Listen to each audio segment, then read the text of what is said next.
The sound that snapped me around wasn't and oppos. T the rattling of the north fence or the usual groan of the old barn doors in the wind.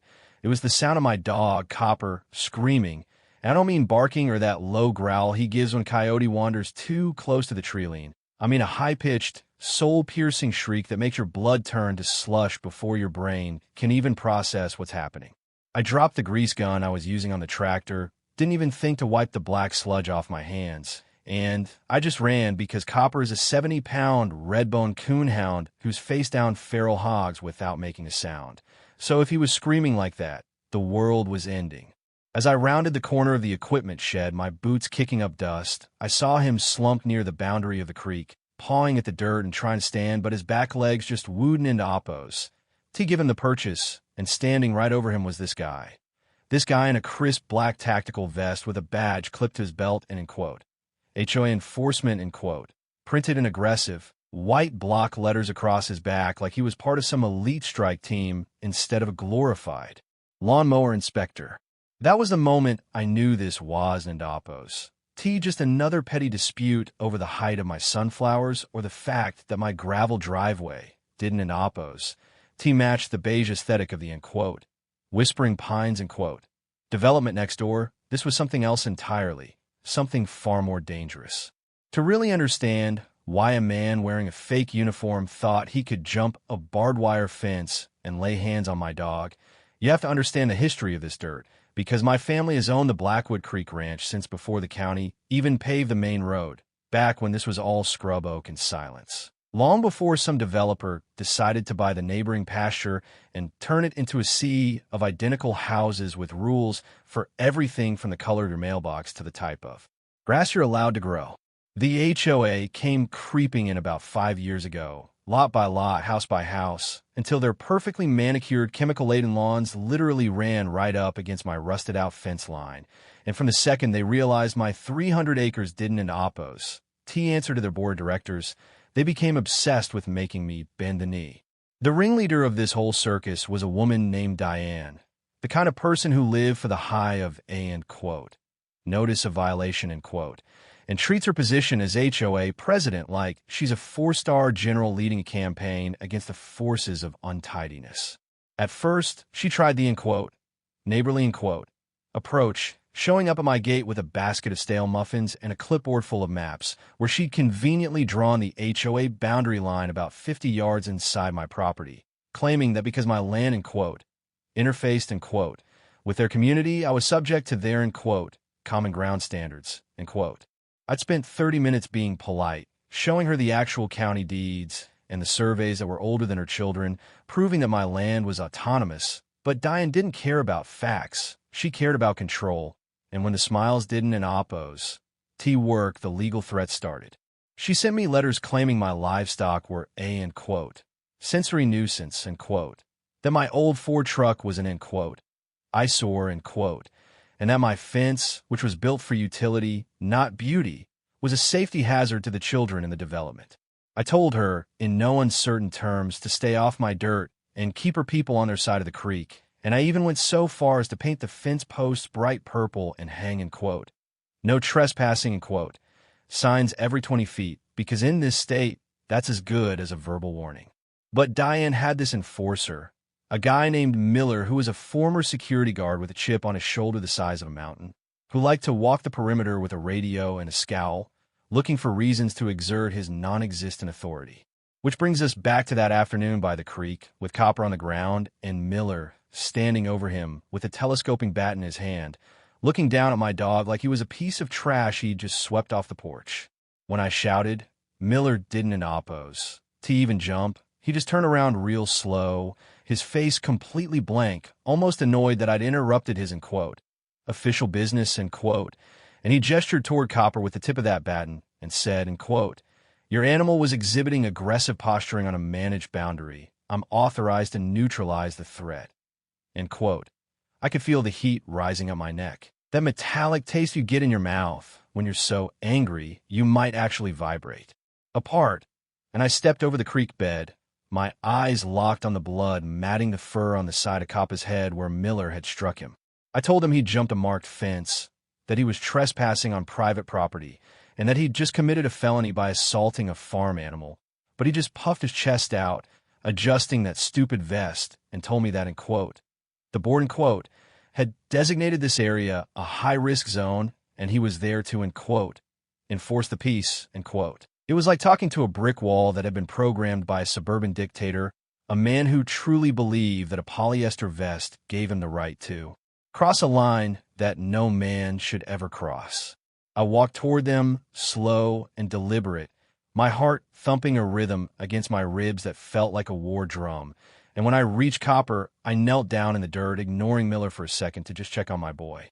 Copper whined, a low, broken sound that broke my heart into 1,000 pieces, his body trembling under my hand, one of his eyes already beginning to swell shut from the impact. I stood up, and I didn't in oppose. TL. Yelling is for people who still think word can fix things. I just looked Miller in the eyes and told him he was done, that he needed to get off my land right now, or things are going to get very, very complicated. He just smirked at the little twitch of the lip that told me he thought I was just some old rancher who wooed in oppos. He'd do anything, and he reached for his radio and said, in quote, subject is being uncooperative, requesting backup for a level 2 escalation. End quote. He actually thought he was a cop. He'd lived in this fantasy world Diane had built for so long that he'd forgotten that out here. Past the streetlights and the cul-de-sacs, the rules are written in blood and property lines.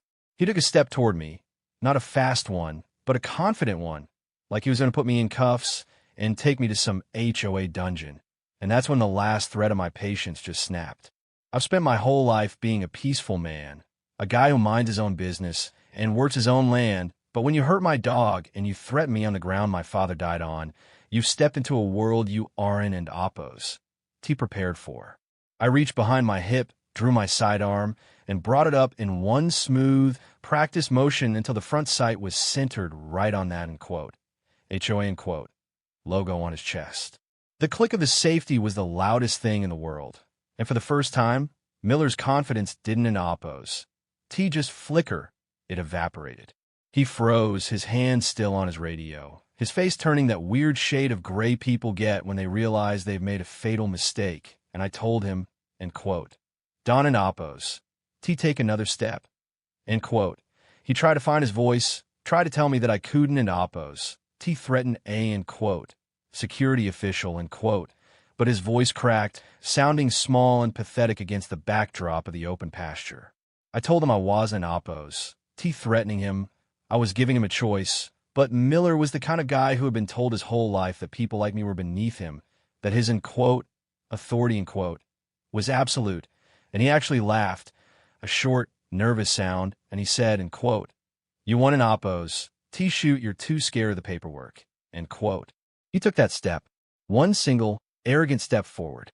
I didn't in oppos. T think about the lawsuits, or the police, or Diane's screaming face. I thought about the sound of Copper screaming, and I squeezed the trigger. 2 shots, rapid fire, right into the center of that black vest. The sound echoed off the barn and rolled across the hills, and Miller went down like a sack of wet concrete, hitting the dirt right next to the fence he climbed over so casually 10 minutes earlier. The radio skidded away into the tall grass. His baton fell from his hand, and for a long moment, the only sound was the ringing in my ears and the soft, heavy breathing of my injured dog. I didn't in oppos. T approached him right away.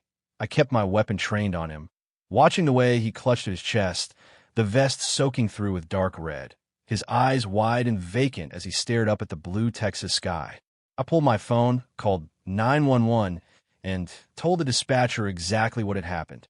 In quote, armed trespasser shot while assaulting me and my property on Blackwood Creek Ranch. Send an ambulance and the sheriff. End quote. Within 10 minutes, the horizon was a blur of red and blue lights, sirens wailing like banshees as they tore down the gravel road, and I saw the neighbors, the end quote, whispering pines, end quote, crowd, lining up along the fence, holding their phones up to record the spectacle, whispering to each other about the end quote, crazy rancher, end quote, who finally lost it. I set my gun on the hood of the tractor, put my hands in the air, and watched as the deputies swarmed the scene, but I wasn't into oppos. T worry, because out here the law still understand what a, end quote, no trespassing, end quote, sign means. The sheriff, a man I'd known for 20 years, looked at Miller, looked at my dog, and then looked at the purple paint on my fence posts and just sighed, shook his head, and told his men to secure the scene. They found the fake credentials Miller was carrying, the ones Diane had printed off her home computer that claimed he had, peace officer status, within the HOA boundaries, a total fabrication that was about to cost them everything. But the real show started when Diane herself came screaming down the access road in her white SUV, slamming on the brakes and jumping out with her clipboard, already shouting about, liability, lawsuits, and how I was going to lose the ranch for what I'd done. She tried to tell the sheriff that I had lured Miller onto the property, that my dog was a vicious beast that needed to be put down, but the sheriff just held up a hand and showed her the body cam footage from one of his deputies who had already recovered the, enforcement emails, from Miller's phone. It turns out Diane had been sending Miller messages for weeks, telling him to, do whatever it takes, to clear the creek line, calling my dog a, target, and telling Miller that if he had to, use force to establish dominance, the board would back him up. Her face went from red to white so fast, I thought she might faint, especially when the sheriff informed her that since Miller had been acting under her direct orders to commit a felony trespass, she was being charged as an accomplice to aggravated assault and criminal impersonation. The aftermath was like a slow-motion wreck for the HOA.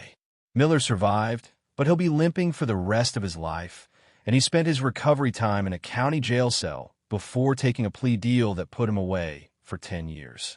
Diane fought it, of course, hiring the most expensive lawyers she could find, but when the fraud charges came out, when they realized she'd been embezzling HOA funds to pay for Miller's, security, equipment, and her own legal fees, the whole thing collapsed like a house of cards. She got 20 years, and the civil suit I filed against her, and the board ended up taking her house and a good chunk of the development's treasury, which the rest of the neighbors wearing into oppos, too happy about. The HOA dissolved within 6 months, the, Whispering Pines, sign was taken down, and the county officially rezoned my land to ensure no one could ever claim, adjacent jurisdiction, again. Copper lived, though he's got a bit of a hitch in his giddy-up now and a scar on his head that he wears like a badge of honor. And every time I look at that fence, I remember the look on Miller's face when he realized that some lines are real and some lines are just ink on a map. I don an oppos. Regret it. Not for a second, because if you don an oppos, stand up for your own dirt and the ones you love, then what's the point of owning anything at all? But it makes me wonder, as these suburbs keep pushing further and further out into the wild, how many more, enforcers, are out there right now, thinking they can play God because they have a clipboard and a title? So, I'm curious, if it was your land, your home, and your dog being hurt by someone who had no right to be there, would you have waited for the police? Did I go too far by pulling the trigger, or is a man's property still his castle in this country? Let me know in the comments, because I have a feeling this ISN and oppos, the last time A, Karen, tries to take what ISN and oppos, hers. Don and oppos, forget to like and subscribe for more stories from the ranch. We've got plenty more to tell.